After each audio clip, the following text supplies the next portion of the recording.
All right, we are live, everybody. Welcome in, welcome in. If you are just now getting in here, of course, welcome to the party. Make sure you hit that 5x5 signifying you can hear me and you can see me in the chat down there, and we will get going. We have got something that we have been waiting to introduce you guys to. We knew it was going to happen. We called it a week ago.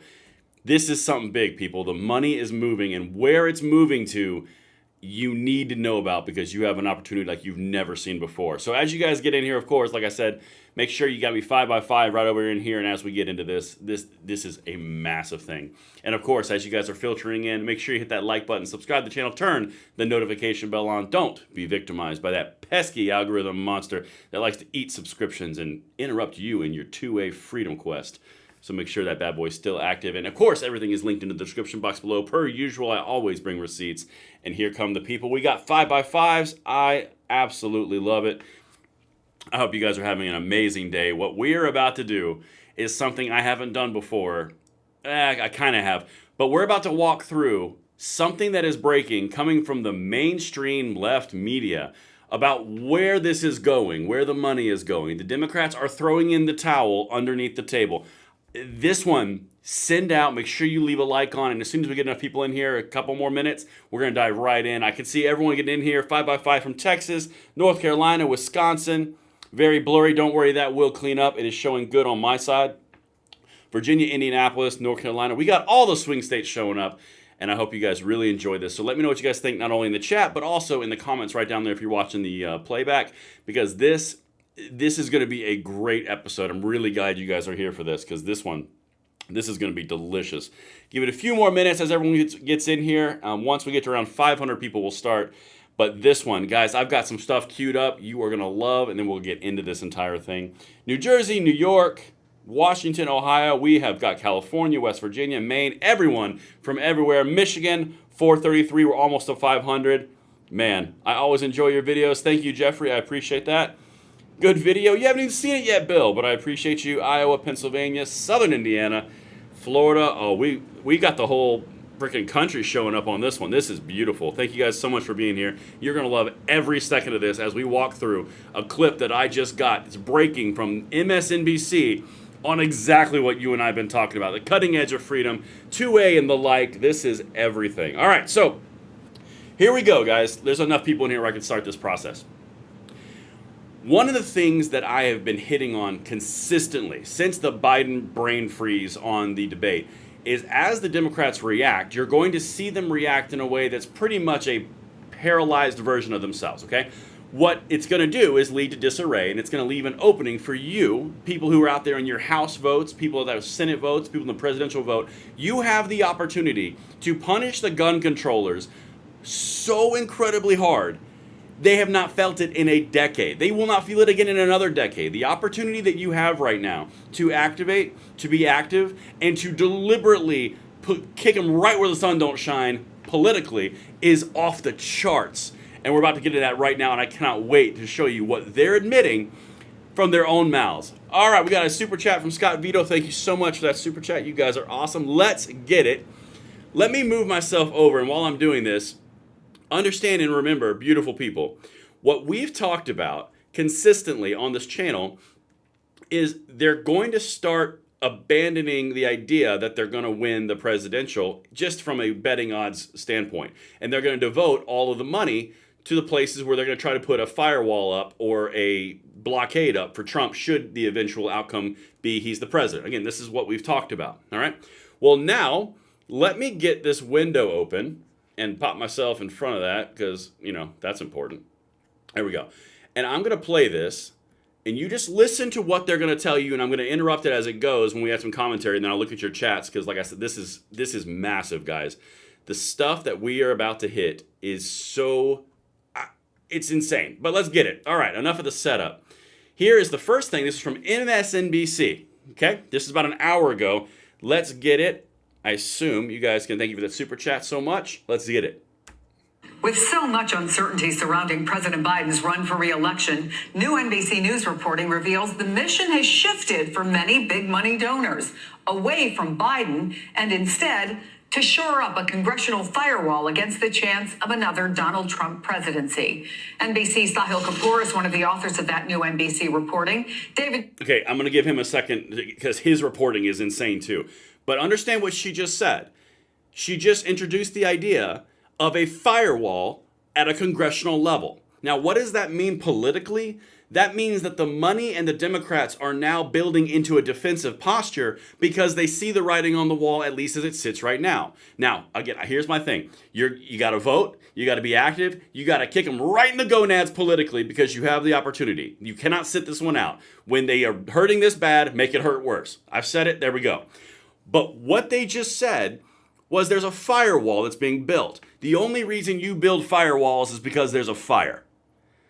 Understand, if you are looking at this from a Democratic perspective and the presidential ticket is not budging, he's not going anywhere, and you have such a concern that Trump is going to end democracy as you know it, you got to put firewalls in place. The money is shifting from the presidential support, which we've seen in multiple different reportings, to the House races.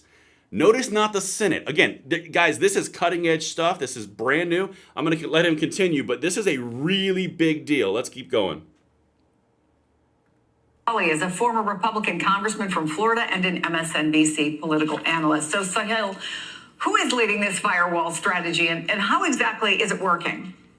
It's happening organically on the money side, Chris. Democratic donors are angry and spooked about, as they see the prospect of another Donald Trump presidency rising since that debate. Some of them have openly told House Democratic lawmakers and candidates that they see them as their only hope for keeping Donald Trump in check if he comes back to the White House. Liberal groups, meanwhile, are telling us that they're seeing a surge in donations to down-ballot races, to their down-ballot programs. Some of those groups are openly pitching donors on a message of, think the unthinkable. A Trump presidency is very possible. And in that scenario, the House, they say, is the only hope of a Democratic firewall to prevent total Republican control. The theory here is that the median House district, which is in the suburbs, is friendlier to Democrats, more winnable for Democrats than is the Electoral College, which gives disproportionate weight to rural areas. What would a total Republican government mean? Take a listen to how Democratic Senator Michael Bennet described it to me. Okay, that part I don't really care about, and I gotta put Do Not Disturb on because Katie's still flooding me with information. So you understand what he just said? The money is flying from the Democratic head of the ticket to the House races to prevent any type of Donald Trump trifecta of power. Set up camp on that for a minute. We're not just talking about at this point them going, it's 50-50 for the presidential. For them to say this on MSNBC, okay, this is not conservative. So what they are openly telling the Democrats is, okay, so we're in defensive posture now. Everything's fine. Biden's going to win, of course, but in case that he doesn't, don't worry, we're putting all of our money in the House races. Note they didn't say the Senate races, which is where all the judicial nominees and confirmations happen. They are literally throwing their money away from the presidential, away from the Senate, into the House. And as he just reported, the last hope to stop Trump. Okay, hold on a second, then I'll get to your comments here in a second. How can it be two different things at the exact same time? In one case, Biden is the absolute fine. He's fine. He had a bad night. Everyone has a bad night. It's a bad debate night. He's in full control. Then all of a sudden over here, it's the Democrat donors going, yeah, the money's going down here because we're going to need to stop him from doing his agenda whatever number year. Understand how key and crucial this is. All right. A super chat from Texas T. I wish you and other conservatives would stop calling America a democracy. We are a constitutional republic. Please. Okay, so let me address that directly. I know we're a constitutional republic. I've never said we are an open democracy like the Democrats have said. I'm referring to it at what they say. That's why I always throw quote fingers up. But that person is right. I don't know if it's a she. I'm just saying Texas. Whatever. So as we continue here, understand what they are saying. This is so much bigger than we'll see what happens. They've already made up their mind, people. Biden's going to stay in, and they're already bracing for him losing. All right? I'm not saying it's going to happen. You got to get out and vote, but let's continue because this is... We called it. We all called it. We all talked about it again. Let's keep going. What would a Republican trifecta with Trump at the top look like?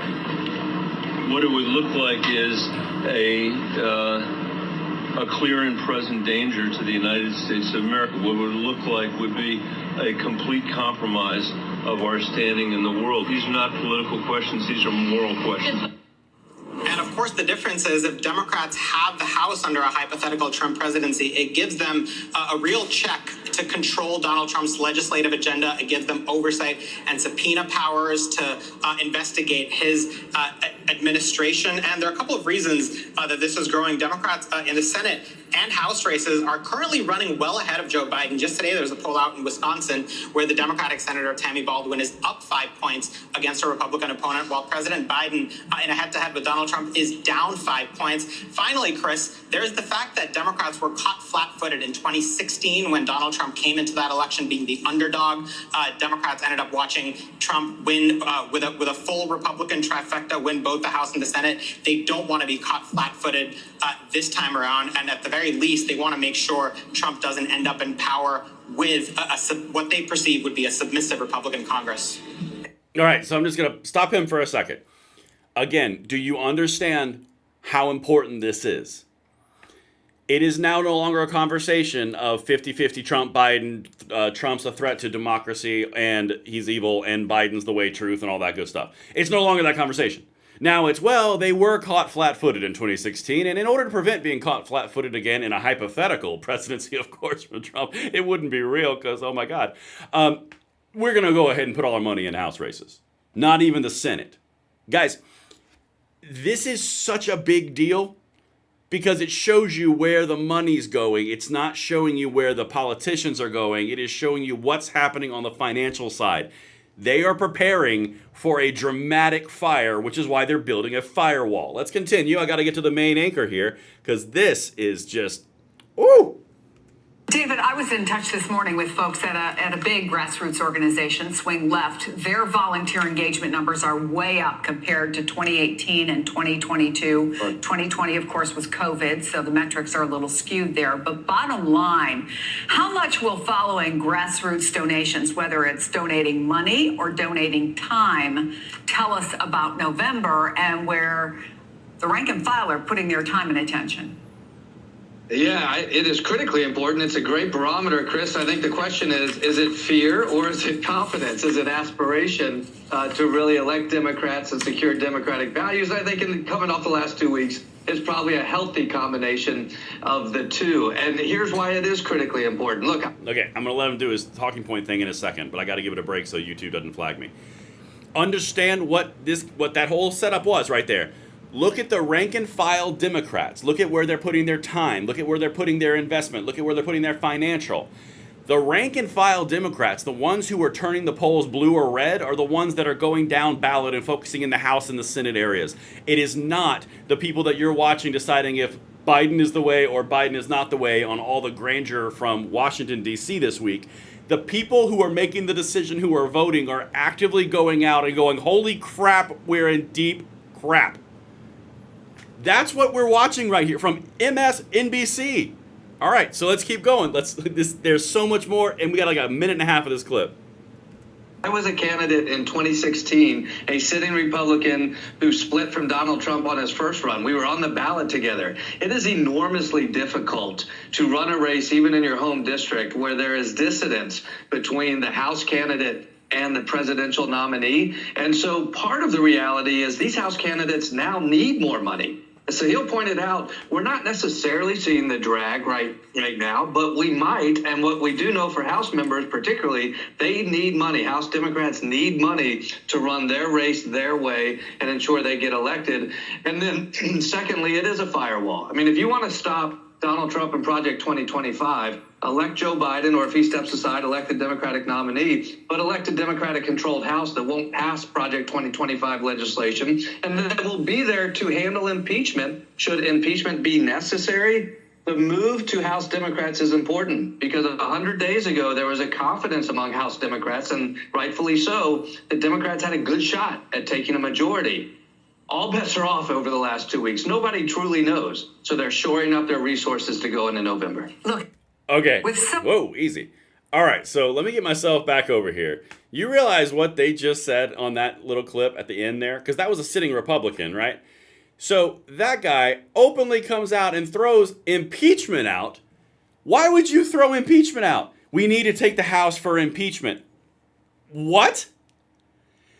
We are 150 days out from an election, and you're now saying all the money and the donors are going to be pitched towards the House in order to stop Project 2025, the new boogeyman that they're throwing out there right now this week to try to shift the focus. And you're telling me that you got to get ready for an impeachment in the House? Guys, I watch these people for a living. The shift here is staggering. It is absolutely staggering. They are moving from a Biden can win, Biden's the candidate, Biden's the nominee, go team, to yeah, he is, but we need to put money and build a firewall to stop Project 2025 and impeach him when he's president again. Guys, this is cutting edge stuff. It's linked right down there if you want to watch it. I'm going to jump into your comments really quickly because there's a couple of super chats, but guys, this is a big freaking deal. That does not happen a lot. Texas T with another super chat. Texas T equals T sweet or sweet tea. I recommend you watch it. It's dated in wording, but holds true. It's basically a watch a video situation, and then keep it real, Jim Bob. Thank you. So, guys, when I'm looking at this right here, I'm looking at the comments of what we just watched right here. I want to know what you guys think, and then I'll wrap the video. But are you seeing what I'm talking about? Like someone right there, Puma says that's absolute gaslighting. Late to the party, 5x5. Yes, it is. Thank you. Make arms great again. Yeah, I mean, thank you for staying on top of this stuff. So what it seems like, guys, what we're watching, this is my final analysis. We are at a very important pivot point. So last night, I said in a video when we were watching Chris Murphy and Dana Bash, we're at a point where you can actively punch the gun controllers right in the political wallets. You can really hurt them. They are down. They are weak. They are vulnerable. If you show up, you can make this little firewall that they're building and they're trying to build that doesn't exist, it doesn't need to exist, but now it needs to exist to impeach Trump in a hypothetical. You can blow it to the curb just by showing up because the winds are on the gun right side of this. You activate, you make this go away forever. And the very idea that they're even floating this on MSNBC is exactly an example of what we're talking about. They are petrified, they are scared, and the money is running to where they try to hold the line and prepare for a turnaround in 2028 when Biden gets his butt kicked. Make sure you vote, make sure it happens. I hope you guys enjoyed this live version of one of my normal videos. Let me know what you think in the comments field, of course, and I will see you on the next one. Love each and every one of you. Stay frosty.